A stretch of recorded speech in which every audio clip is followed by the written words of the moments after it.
Welcome back. It's 11:44. We're continuing our Healthy, Wealthy, and Wise segment today. Financial expert Jack Lansing with UBS is joining us now to talk a little bit about the future of your finances. Jack, always good to see you. Thanks for being here. Good to be here. Thanks for having me. We've got a long way to go and a short time to get there. So the Federal Reserve didn't raise interest rates for many years until they did so earlier this year. And now we're expecting another rate hike sometime. Explain the correlation between what the Fed does and how that affects many of us.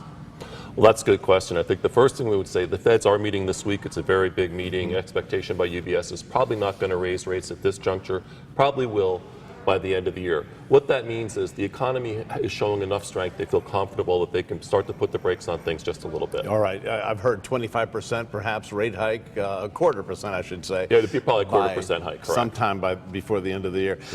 Financial experts usually recommend you diversify your investments, but Europe seems to have a lot of volatility these days. What's your outlook perhaps for the stocks there that invest heavily into Europe? That's a good question. In fact, the volatility we saw last week started in Europe and kind of rolled over into these markets with comments there about what they're going to do with interest rates. UBS is currently neutral, but it doesn't mean you shouldn't have some exposure to Europe. I think it's a good place. If you're going to diversify a little bit, it might be a good time to be looking overseas. You said some. Yes. So, I mean, should you maybe take some profits from that if you're heavily involved there?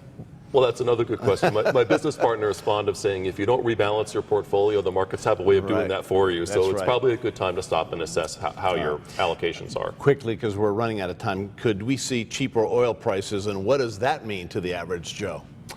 UBS is expecting we may see oil choppy in the near term, perhaps dipping under that $40 a barrel layer, but our expectation 6 to 12 months out, mid to upper 50s. Right now, good news for the consumer. Gas prices stay cheaper. They seem to have leveled off a little bit, and we complain when it's 5 cents one way or the other, but that's not too bad. It's when it becomes, $2 becomes $3, then $4. And we haven't seen that in a while, thank goodness. Correct. So, okay, let's hope it stays somewhat stable. Jack Lansing, thank you, Vice President with UBS.